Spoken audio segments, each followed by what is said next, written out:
पता है, जब तक मैं खुद एक मॉमी नहीं बनी थी तब तक इतना एहसास नहीं होता था, पर जब से मैं खुद एक मॉमी बनी हूँ तब से पता लगता है कि बच्चे की हर छोटी बड़ी तकलीफ़ आपकी अपनी बन जाती है। हेलो फ्रेंड्स, मैं हूँ साक्षी के श्रीनू की mommy and welcome to my new blog. तो आज था वैक्सीनेशन डे, जिससे हर एक माँ को बहुत डर लगता है। तो आज सुबह से ही मीकू श्री को लेके बैठी हुई थी और श्रीनू वहाँ से उसे बैठे बैठे देख रहा था कि बुआ ने सिर्फ उसे ही गोदी क्यों ले रखा है। उतने में मम्मी जी आ गई। उन्होंने कहा चल तुझे गोदी मैं ले लेती हूँ। श्रीनू उतने में ही खुश हो गया। आज श्री का फर्स्ट वैक्सीनेशन था और उसको वैक्सीन लगवाने उसके पापा खुद जोशी मठ से आ गए थे। वो रात को ही निकल गए थे और जब हम लोग सुबह सो के उठे तो वो तब तक आ चुके थे और शुरू कर दी उन्होंने अपनी फादर ड्यूटी निभाना। वो अब श्री को लेके बैठे रहे और उसी के साथ खेलते रहे। सुबह जल्दी का ही अपॉइंटमेंट था हमारे वैक्सीनेशन का, तो जब तक हम लोग बच्चों को रेडी कर रहे थे तब तक मम्मी जी ने गर्मा गर्म आलू के पराठे बना लिए। हम सभी लोगों ने ब्रेकफास्ट किया। पहले जैसे अक्षित आते हैं चंडीगढ़ से तो वो मुझे श्रीनू को हाथ नहीं लगाने देते हैं, वैसे यार निशांत भी किसी को श्री को नहीं दे रहे थे। रेडी होके मिरर में अपने आप को चेक करना ये तो मैंडेटरी है। तो मैंने श्रीनू को लिया गोदी क्योंकि हम निकलने वाले थे और निकलने से पहले छोटी सी एक वीडियो बना ली अपनी। मम्मी जी ने श्री को गोदी ले रखा था और मीकू चेक कर रही थी कि वैक्सीनेशन कार्ड रख लिया या नहीं रख लिया, और निशांत ने गाड़ी निकाल दी और हम लोग फिर गाड़ी में बैठ के तुरंत ही निकल गए। निकलने से पहले ही श्रीनू सो गया था तो मैंने उसे नीचे नहीं लिटाया कि कहीं वो उठ ना जाए, और 15 मिनट में ही हम लोग हॉस्पिटल पहुंच गए। मेरी और मीकू की डिलीवरी हम दोनों की सेम जगह पर ही हुई है, तो हम वैक्सीनेशन भी सेम जगह ही करवाने के लिए आते हैं।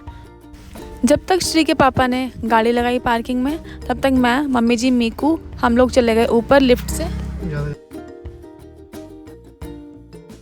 श्री के पापा और मम्मी यानी कि मीकू और निशांत पहुंच गए अपॉइंटमेंट लेने के लिए। अपॉइंटमेंट तो पहले ही बुक कर रखा था, बस उनसे स्लिप लेने जा रहे थे। ऐसा लग रहा था कि श्रीनू इस जगह को कुछ कुछ पहचान रहा था। श्री आराम से मम्मी जी की गोदी में सो रही थी। हमें भी पता है कि वैक्सीनेशन बहुत ज़रूरी होता है बच्चों के लिए, पर फिर भी बुरा तो लगता ही है।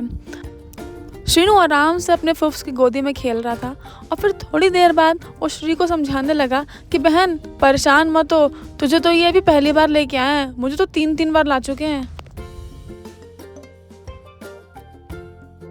आज श्रीनू काफ़ी खुश लग रहा था।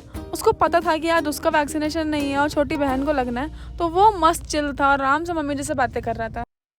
यहाँ हमारा नाम कॉल हुआ and here the time comes.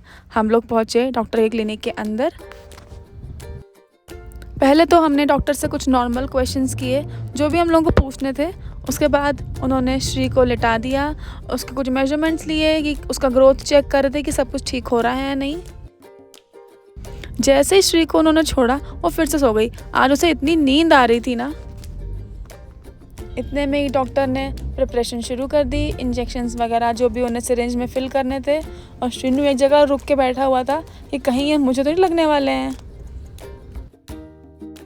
पहले तो उन्होंने एक दवा पिलाने वाली पिलाई उसे, उसी में ही श्री बहुत रोने लगी थी, तो वो उसे थोड़ा नॉर्मल करने की कोशिश कर रहे थे, थोड़ा उसे खिला रहे थे, और अब लगना था उसको इंजेक्शन। इसमें बच्चा बहुत ज़्यादा रोया।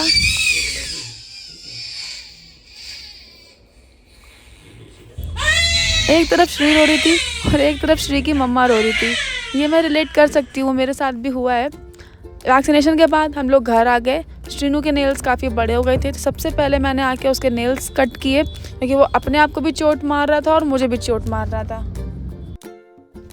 थोड़ी देर बाद रोहान आया था। निशांत उससे खूब बातें कर रहे थे और खुशी भी आई थी जो बहुत सारा खाने पीने का सामान लाई थी। तो हमने की एक छोटी सी party and that's it for today. Please take to Srinu की मम्मी for more such vlogs. Till then bye.